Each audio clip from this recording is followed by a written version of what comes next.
there is no such thing called uncertain times for sales. Then the job becomes the job. The sales job becomes the normal routine job. Sales is an uncertain thing, it is an uncertain profession, and we create certainty through the actions that we take. You as a leader, you will have to watch the signs. What are the signs? Your team in uncertain times, they change behavior.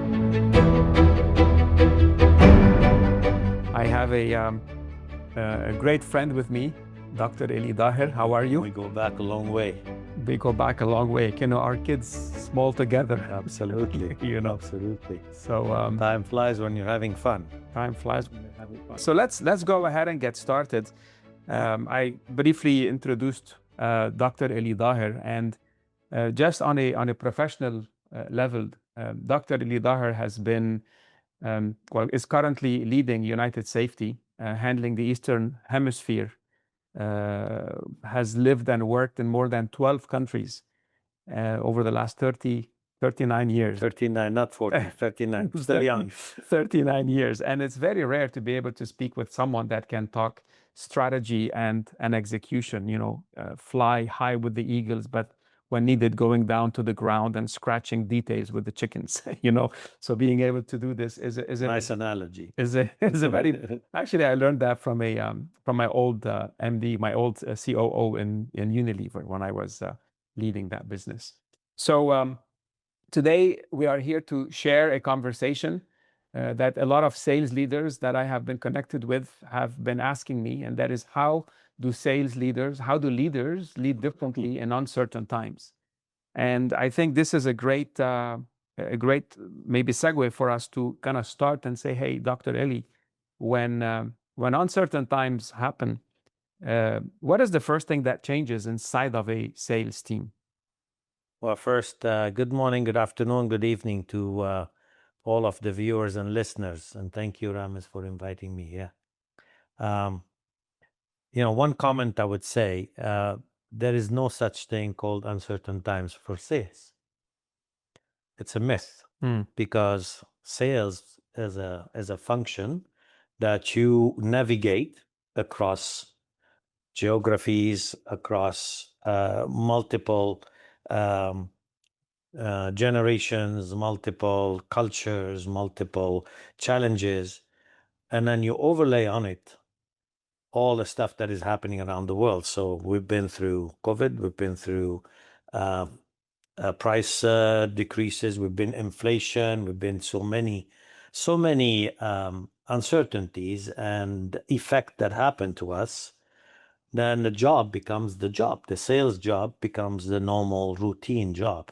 And if you have not survived those years, you basically just died. Your company ceased to exist. So in every company, you are already functioning with a level of uncertainty and uncertain times. Now, some people have done it with intuition, but some people have done it structurally. And that's what we can talk about is, what have we learned from the sales team, the leaders that have done it structurally and have succeeded? And that's what I want to relate to you today and to the audience and the viewers. So that's I think the concept of uncertainty. You started by saying sales is an uncertain thing. It is an uncertain profession, and we create certainty through the actions that we take. Yes. So in the current, maybe here the word I'd say, geopolitical uncertainty, right? So now we're adding a layer that normally we're especially in this part of the world, we haven't, let's say, witnessed before. So now you have teams that are creating certain imaginations, that are maybe creating certain beliefs, certain fears. So yes. So from your side, how does a leader help his or her team to overcome? Well, I mean, the first thing that you as a leader, you will have to watch the signs. What are the signs? Your team in uncertain times, they change behavior, right? Their mindset is different. Suddenly the discussion shifts from having, okay, we're going to close this deal, to I'm not sure when this deal will happen. Mm-hmm. Or, we're going to go and grow to that many accounts, to now hedging my bets and then being silent, being occupied, showing myself as busy rather than doing business. Mm-hmm. Okay. So the mindset is the first thing that you would need to see and observe with your team. Mm-hmm. So that's the first indication of uncertainty impacting your team. So you said busyness versus business, right? Yes. So they're busy. Now, of course, here there's a big that's a big difference between being busy and producing business. Yes. Can you elaborate a bit more on that? Of course. And I like that because busy as, busy work, then business work, right? So you'll find your sales team doing things that actually under the radar of the CRM. What does it mean? They just go to their comfort account. They visit them more often. They spend more time with them. They register the calls. They shy away from taking that pricing challenge or discussion because today, if you look at your customer behavior in uncertain times, they switch into survival mode rather than growth mode. And you look at the FMCG or restaurants, the footfall is less, the consumption is less, the prices are up, the cost of products is up, supply chain is disrupted. If you look at the oil and gas or industrial, there are a lot of stalling. There's a lot of freezing into purchases. There might be a lot of delays. So this language of pressure now in survival mode, it'll come to the salesperson discussing, first of all, is pricing, right? Yeah. I want to survive, so how can you save me money? And a lot of salespeople, they shy away from this, so they become busy with their comfort account rather than going and chasing and growing accounts. And that's the other language that you would observe when the sales teams being under pressure, particularly on that uncertain times.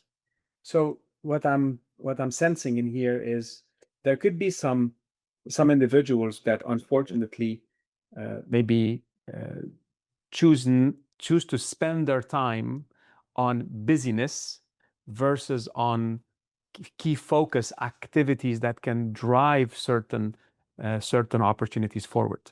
I mean, I can tell you from example, as an academy, of course, we've had multiple different opportunities in the pipeline, and they've stalled. So one of the options was either for me to hide, my team to hide, or to actually proactively call out clients. And the first thing we did was to actually reach out to our top accounts, reach out to the opportunities in the pipeline, and not to sell them, but to show them care, to basically make sure that they're okay. And in a way, that opened up conversations that got us got them to appreciate the fact that we're not just after their business, but we're actually after building a relationship, a long-term business. A dear friend of mine actually on the call, Imad, you taught me this once. You said something like, you don't close a deal, you start a relationship. Closing a deal is actually building. Absolutely. I mean, you said it correctly. And this is where all the sales teams should start doing. So remember, your hat before the uncertainty, before what's happening, was all about growth, was about capturing this from competition, growing this account, selling more, increasing your budget 20%, your targets 20%, and so forth, right? The language is different. Now, when you go into preservation or survival, the language of the salesperson has to adapt. Exactly, has to adapt. And this is what you have alluded to, right? Which is the language. What is the language? A language of showing up as caring that we hear you, we understand you, you've got challenges. And if I can help you with some ideas to overcome those challenges, maybe you want to survive, you have some cost overrun, you have margin pressures, let me work out some ideas to help you with the margin pressures. And it shifts the discussion. Before, let me help you with some ideas to grow and to retain customers and to grow the, your orders and you grow your business. Now here you're talking, let me help you with some ideas too, with your margin pressures, right? So different shifts. Absolutely. I'm gonna throw a caveat at us in here. So you're talking with a customer, and the customer is a top account for you, but the customer comes and they actually ask you a difficult question, and they say, "Hey, Ellie, we've been customers for the last whatever. Currently, we're facing difficult times. We need to cut down on costs. So we're looking for a 25% reduction from all our suppliers." Very good. What do you do with that? Very good. So is this a genuine question that he's under pressure, or he just part of the negotiation tactics? So, and especially during these times, that can be a tactic, regardless if there is or there isn't pressure. So how do we read that signal there properly? Very good. Of course, you're not going to succumb to a pricing discount, right? Because pricing discount is value wasted. So you're going to look at the value, economic value, and where you can impact that economic value.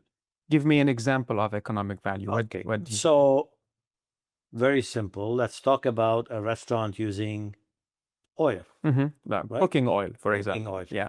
Before you were selling, my oil has a higher smoke rate or whatever rate that for the heat, sustains more heat. Therefore, you don't have to change the oil a lot of times in a week. So you change it twice, let's say, instead of changing 4 times. But I command a premium, right? So here, this is what you were selling. You were selling the feature before. The language now is different. So now you need to calculate the economic value of changing less the oil, frequently less. Therefore, how much you're actually saving in terms of volume of oil, and translate this into amounts of money that you're saving the customer. You see what I mean? So speaking the language of the current reality. So understanding what is the pain point and shifting from it, maybe helping you grow your business. Because I mean, today, higher heat point, there are certain oils that give you better flavors. But the selling argument is more about, hey, your clients will enjoy it more if you go to 2 outlets. This is a crunchier French fry than the other one. Which one you're gonna go back to? Maybe here they are not into growth mode, acquiring more customers. They're into survival mode. So you want to shift that conversation. And the conversation becomes an economic value, not a feature and a benefit. So economic value. How can it contribute to my bottom line? Superb. And that's basically help with that. So you don't have to reduce your price, but you're actually showing ideas. We're using your products, but place them into an economic benefit to the customer on helping the margin pressures. Perfect. I'm going to go back to the pipeline because today, whatever opportunities that clients had before are in different stages, whether they have stalled or they have slowed down or so forth and so on. So today, in your experience, what goes wrong in managing pipelines during difficult times? The story of pipelines, right? Because as we said, sales is uncertain because pipelines are funnels, right? Yes. And they're based on probabilities and stages. Correct. So everybody thinks, put their finger in the air and then test where the air is coming from. And it can be subjective to many extent. Absolutely. Unless you have a clear, precise way of diagnosing. So for me, I look at, when I do my pipeline review or a funnel review with the teams, I do that every month, basically.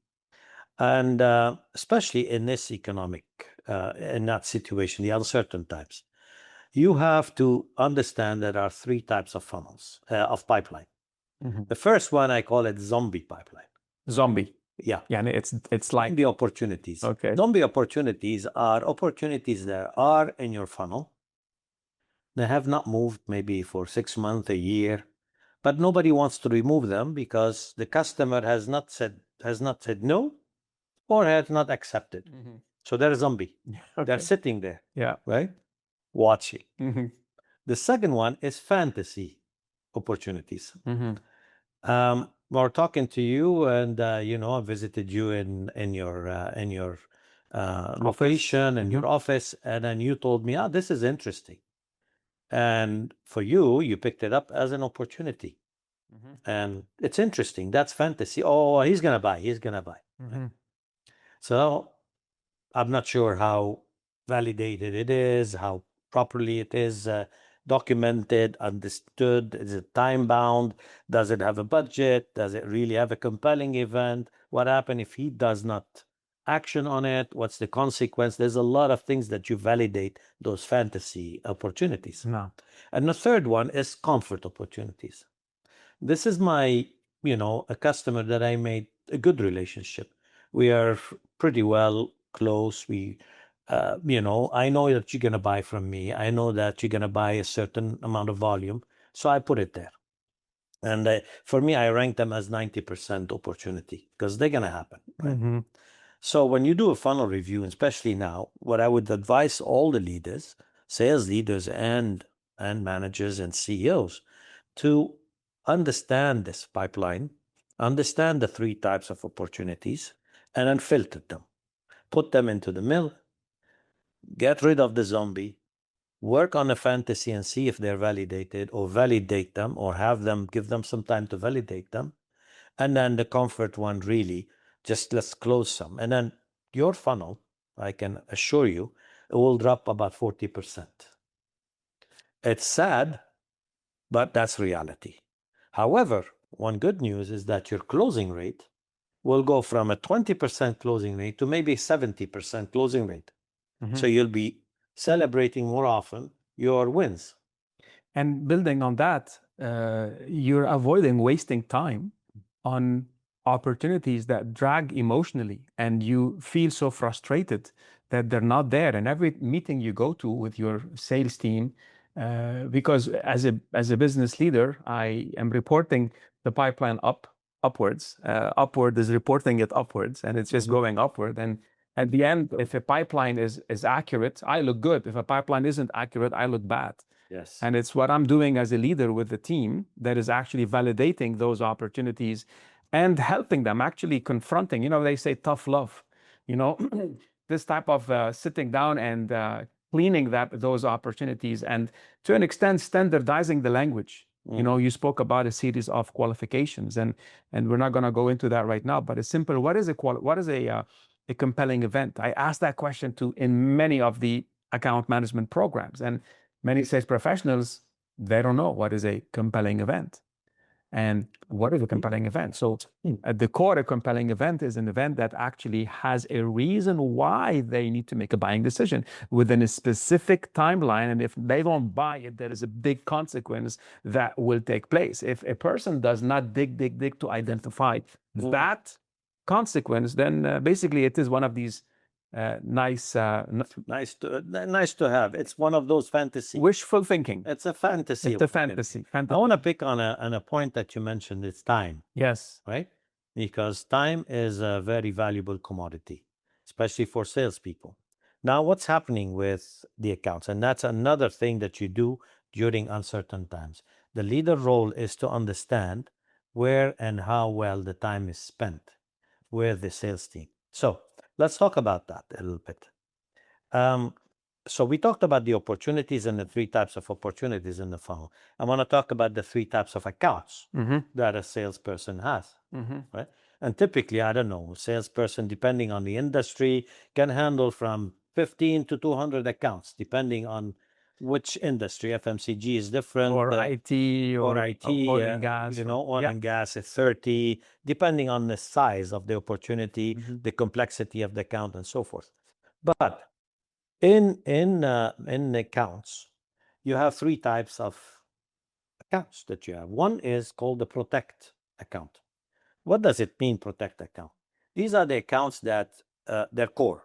Your They 80-20. Exactly. They bring you the 80% of the money, right? This absolutely you cannot lose. You're gonna take care of them. You're gonna nurture them. You're gonna stay there. You're gonna call them. You're gonna help them, right? So that's the first one. The second one, You call them protect account. protect account. Okay. The second one is compete account. Compete. Yes. Okay. And this is the middle, the middle ground accounts where they could swing either way. If they don't like you, just go. They have no loyalty to you. They could stay with you or they can leave. So you have a different strategy with them, right? Here you have to always constantly be on your toes. They don't bring you the big money, but you have to choose your battles with them. Maybe some will have to drop, but some you'll have to evaluate and maybe keep and then nurture. The third one is the release account. And the release is the very tough word with a salesperson, because if you have 40 accounts and I'm going to tell you release 15 accounts, oh, what do I do? However, those 15 accounts are not bringing you anything. Right? But then they have this, what if they start to bring? So the FOMO effect Now, kicks in. The word release doesn't mean resign or dismiss. The word release is send them somewhere else where the people can call them on the phone or do them through AI or automate or whatever you can do to keep them, but give them somewhere else so you can release them from your time. Okay, so that's important specifically now during this time, is to map your accounts and make sure you want to protect, you want to select your battles with compete, and then you want to release so you can have time. Yeah. To me, this is it is obvious. And today people on the call are thinking, Ramez, is this really a difference in an uncertain time? And the answer is absolutely. Absolutely, because I have seen so many individuals simply waste time. And during uncertain time, there is no time to waste. Every call, choosing to call one client versus another client, can be a determinant factor between you eventually getting an opportunity or not. Yeah. And the type of nurture that you do at this moment is critical. So again, are you being visible with the protect account you spoke about? Are you being visible with your compete account? And what type of visibility you choose to have with your release accounts, which in a way releases your time, releases you as a leader, passing this message on to your team. So really, it's helping them protect and be jealous of their time. We can lose money, we'll make it up again. But if we lose time, time is our life. Absolutely. And that is a very difficult thing for us to lose. So we should protect our time quite reasonably there. So I'm going to shift towards a leadership dimension, because today leaders working with their teams create an environment. I think I heard this quote once, a culture is being built by what we tolerate and what we reward. What we tolerate and what we reward. So now let's look at leadership, the leadership dimension. In such situations, how do you keep teams on their toes? How do you keep teams engaged and going from peak to peak? I see in this situation, I've seen it many times, leaders stay quiet. And that's the first big mistake. In these times, you should over-communicate. Be open, be honest. Over-communicate to your team. And that's the first and number one rule of any, whether it's crisis management, whether uncertain times. Every time you have an event that is meaningful, that impacts people, and you need to communicate. Communicate with honesty. First one. Number two, number two is you have to be as clear as possible. Clarity is underrated. And you need to really focus on a message that is simple, yet very powerful. Simple message. Your team is looking for guidance. They are observing you. They follow your cues. They follow your signals. And if you project noise, they'll be chaotic. They don't know what to do. They don't know how to act. So you have to be clear in your actions. Okay. So clarity is another one. The third one, let me enumerate them and then we can unpack it. The third one, very important. Don't aim for the moon. Secure small wins. Small wins, and celebrate those small wins. It will really move the morale up, right? Because securing big wins in uncertain times is going to be very difficult, because decisions are stalling. The customer is delaying. They cannot make even their big decisions because of uncertainty. So if you're chasing the moon, you might not reach it. So try to celebrate all the small wins and keep the motivation of your team, and always have honest conversations with them. This is the situation. I don't have all the answers, but this is where I think the direction is. This is where we are clear. We're going to go after these opportunities. We're going to celebrate those quick wins, and then let's march forward. And last but not least, be present as a leader. What does it mean, be present? Go with them on sales calls. Go with them on, on a field trip. Or with them on a Zoom or on a Zoom. Yeah. Be present. Yeah. Let them feel you are there with them, behind them, supporting them. And this is the recipe for success for a leader in this uncertain times.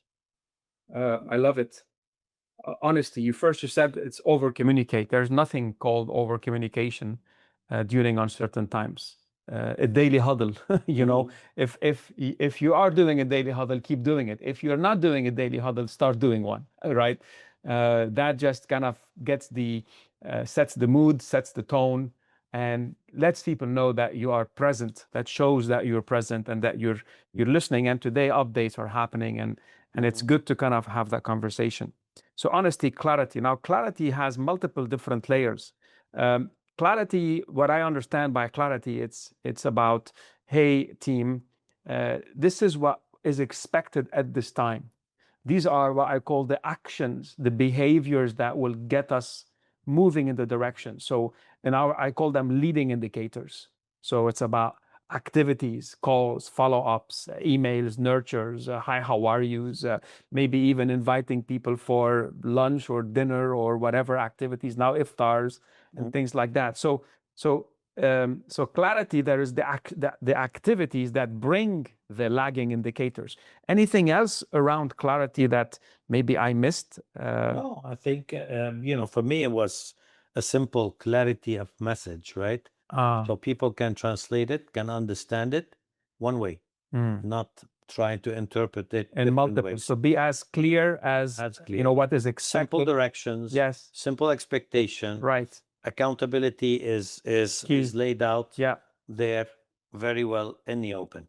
So building maybe on the language we're talking about, gang, today you have 5 protect conversations must happen.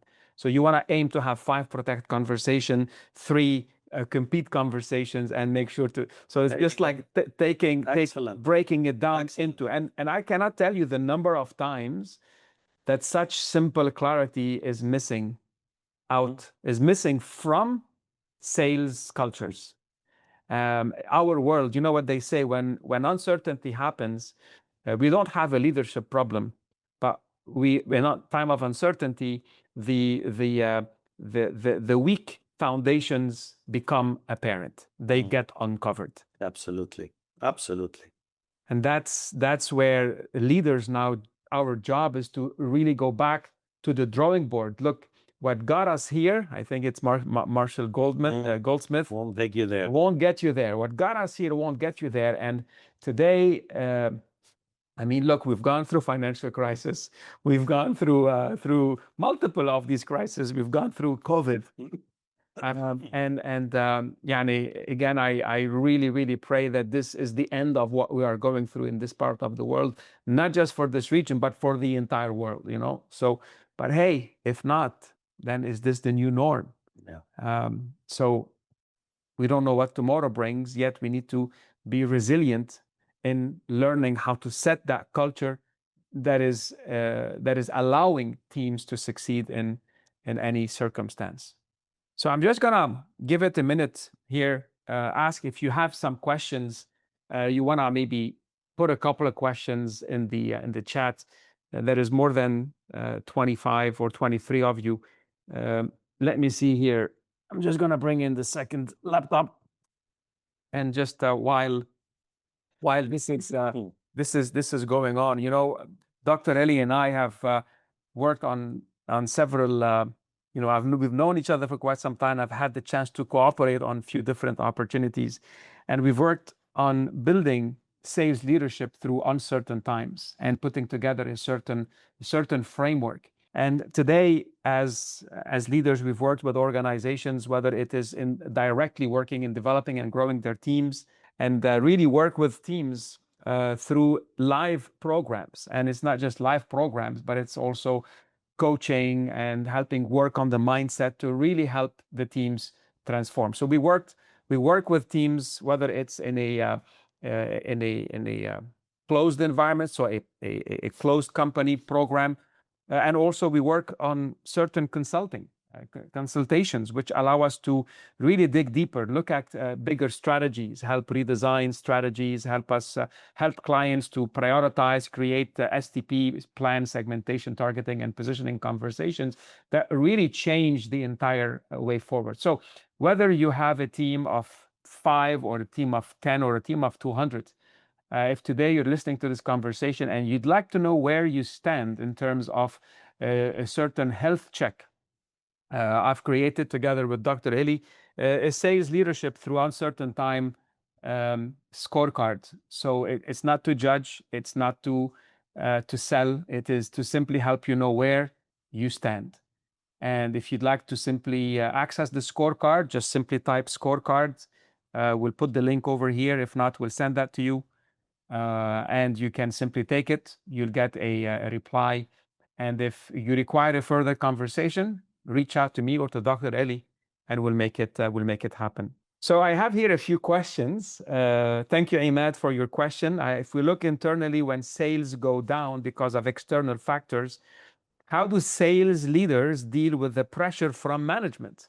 Which is an amazing question. So how should the leader handle? So management is coming from the top and saying, hey, Ramez, Ellie, we need the numbers. So how should the leader handle, if we know, because we can either explode or we can either give it a go. Well, we just gave the recipe for the leader, right? The leader has to lead the pack.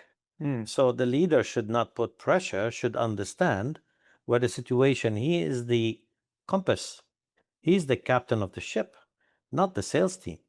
The sales team can give all the signals, and it's their role to really explain to the leader what's the status of the market by having those conversations with the protect account. The protect account are your key because they give you 80%. The first thing you do as a salesperson is read your account. And you're welcome to invite your leader with you so he can or she can read the account with you. What is the meaning of reading the account? Reading the account is you have to see and understand, is your customer releasing people? Do they drop prices? Are they, how their financial stability? Look at their landscape, if they have more customers, less customers, if they're healthy or not healthy. If they're in survival mode, you need to understand that your protect accounts are impacted. And the leader role is really to help the sales team manage those and save those protect accounts that are in survival mode. If the account is healthy, you can continue on your normal progress. And that's where the leader understands the sales people with the protect account, healthy protect account. So it's really the role of that leader to navigate and read the account with the salesperson. And reading the account and passing the message upward. Absolutely. So because you have to have eyeballs on the ground to see what's going on. Right. Because you can put pressure all you want, but if you don't understand what's going on in the market, you have no data points. Right. And that's what you said. It's about being visible and being present. Yes. So today, a leader has a responsibility to scratch with the chickens. You know, this is the time where maybe the team might feel they are under a microscope. Well, that's not under a microscope. That is actually more under a conversation scope. We need to have conversations, because if we don't talk about it, then how can we fix it? Yes. And provide psychological safety as well to your team. So let them speak. So if someone says something to you and you basically have a negative reaction, then that creates fear. Exactly. One of the famous quotes I picked up many years ago in raising children, I think it was Brian Tracy who said, if children tell lies, who made them afraid to tell the truth? And when I realized that as a parent I have an impact, I made a promise to tell my kids, and I say this to my sales team, look, you can tell me the truth no matter what, I can handle it. But if I find out you're lying to me, you're gonna have to deal with an angry Ramez. You don't, you know me when I'm nice, but you don't want to know me when I'm mad. So I think that psychological safety, that transparency is critical. So this is really the time to have feet on the ground. Thank you so much, Ahmed, for this question. Rami is asking, tough times, tough calls, hard decisions. Yes, to make when revenues are down, and how to deal with these situations. I think here today, there are some businesses that will make it and some businesses that will not make it. And what advice you have for leaders that are maybe facing difficulties and need to make tough decisions? From your customer side or from your side? I think from both. So customers or from the actual organization. I mean, that's the role of the leader, is really to make those decisions to make sure that the business will survive. And when you do these decisions, remember, decisions are made to save the rest of the company. Okay? Not to, if you're going into release, let's say the situation is so dire that you have to decide to release people. Yes. You're doing a release, but frankly, what your aim is to save the rest of the people that you have. So your mentality or your mind shift of release will be completely different. I'm not here to count how many I'm going to release. I'm here to count how many I can keep. Got it. In the family, so I can keep the ship floating and continue on the momentum. So that changes the conversation. Now, of course, before you do any release, you need to look at your margin pressures. And this is where a good leader is, the good leader differentiates from a great leader. A great leader will empower everybody to come in and brainstorm around margin pressures. I'm sure a person who's sitting in the trenches can have few ideas under their sleeve to help the company save money. Yes. Okay? So before the crisis, before the uncertainty, we were thinking growth. So you do brainstorming, how are we going to grow? You look at Anzoff matrix and you say, okay, we're going to diversify, we're going to grow new market, we're going to do this. The discussion today is Anzoff box, but one box. Say existing market with existing customers. Basta. Yes. And that's it. Now the discussion is focused. Now let's talk about margin pressures and how we can have ideas to alleviate that pressure. And that's the discussion. And if you empower your team to come on board, and there are certain tactics and strategies to do when you ideate for those, and they're very powerful. Yes. But it's a different discussion than the growth ideation. Yes. Thank you so much. I think here a very nice distinction where sometimes leaders need to make a difficult decision. And I love the maybe the distinction you said, it's not letting people go, is actually helping those stay. Yes. And to some extent, everything happens for a reason. It was in 2010 when Unilever Food Solutions, the business that I was running, decided to restructure, and basically my role became redundant, and that's what actually drove me out 16 years ago to start the Academy for Sales. So everything happens for a reason, and I think today more than ever, you want to be. We all need to be aware and sensitive to whatever is going on, and then realize that everything does happen for a reason. For a reason. And I'm going to share a small thing with the audience. So I have a podcast, right? And I wrote a book called Reimagining You. It's all about personal branding. So the 10 steps for personal branding. And the podcast is the same title, Reimagining You. Now, so far, I've got probably about 40 guests or 50 guests. I'm going to tell you one statistics.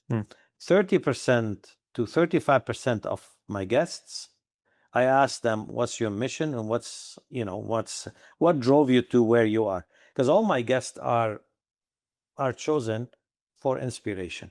They've been in the corporate world and they crossed over to do their own thing, whether they become musicians or they want to become an entrepreneur or whatever. But that's what they saw. in changing and moving from the corporate world. And the first reason why they changed, not because they took the courage and changed, because they were released. Something, huh? Because they were Something released. happened. Here you go. Exactly. And you tell them, why did you, is it, premeditated that you're going to go into that? I said, no, I was released. I had nothing else to do. So I'm thinking, what else I can do, right? So if you're on this side and you're getting released, it's Hey. for a reason. Yes. Don't- the grass is always greener somewhere on else. the other side. That's a really nice nice one. And actually, I was one of those guests on your podcast. So you can we can put in the link. And you were released. Yes, yes, and so yeah, absolutely. And I always knew I was going to speak and inspire others, with my Inspire One More movement, and I thought that I'll do it in my 50s and 60s, but at 16 years ago, at age 40, it happened, and it's like, why wait? During economic or political instability, customer priorities shift. What do strong leaders do differently to stay aligned with those shifting priorities? We kind of talked a bit about it. So Yeah. you need to understand those shifting priorities. What are the shifting priorities? What is causing the decisions to stall? What is causing now the customer, you will find them that they start scrutinizing the economics of your proposal. They will, leave the non-essentials out, and they'll just go after essentials. So priorities shift, decisions will be modified. The CFO is on your neck all the time to make the right decisions at essentials only. So you need to understand that, and that's when you read your room or your accounts, right? And the next thing is, how do you cater for that? Is the value conversation, and we talked about it, right? So the value conversation, see how your first opening statement. I understand you. I understand your challenges. I see what's happening to you. And if you allow me, I have few ideas that maybe there will be enough interest to you that can contribute to your margin. That would save you some money. That would increase your bottom line. That would do whatever, right? That's the discussion. And bring whatever you have in terms of ideas, position them well. Social proof as well. Bring your case studies, bring the whole arsenal. So you want to make that decision a no-brainer decision for them. So really, it's all about, it's really becoming better at selling value. Yes. And understanding what is it that the customer values. I'm going to share a story, and I'm not sure if my son is listening. So my son has a packaging business. Yeah. Right? And what do you know what the value proposition is? If I don't save you 15% on your package, don't talk to me. Hello. Nice. Wow. That's it. Yay. That's it. That's like, how are you going to do that? Exactly. So that creates that interest. And for margin pressures for customers that are on survival mode, hey, they'll latch on. There you go. So so again, you got to understand what economics is your customer going after. At the end, cash is king, right? And there is so much savings that can be achieved there. And you got to think of what else would add value to these customers. So that's very, very good. Then Shira, in the current unstable environment, what strategies can a gourmet food sales representative use to sustain sales and drive revenue among mid to high-end restaurant clients? That's a value discussion when you go to the chef, and you're not gonna sell the features of what you're selling. The sweetness, the taste, the crunchiness, all this. They're fine. They're nice to have. The problem here is if they're in a survival mode, i.e., especially in this situation, what most affected restaurants probably are the top-end restaurants. Yes. Right? Yes. Because their costs will be up, the supply chain will disrupt, so the importation of food and the proper food quality that the chef command might have a disruption, and they have to settle for local or regional produce, right? which affects the actual overall quality of the food. So they have a challenge today in terms of the delivering quality and sustainable quality to the merit of the restaurant. Okay. So now how do you engage into that conversation once you understand the dynamic? Again, you're not talking about your product features, but you need to talk about recipe. You need to talk about some consistency. You need to talk about outcomes, that the chef language rather than just element by element. Right. So that's my view on that. No, and building on what you said, Shira, the key element that Dr. Ellie is talking about is this is where your knowledge of the market, your knowledge of the industry becomes critical. So the chef, is he seeing you as a supplier of ingredients, or is he seeing you as talking peer-to-peer? Yes. You know, Connor, I'm seeing Kelly is a friend of mine. Him and I started almost the same. I will talk about that next. It's coming. But let me go back to Shira. Shira, so he has to see you as a consultant.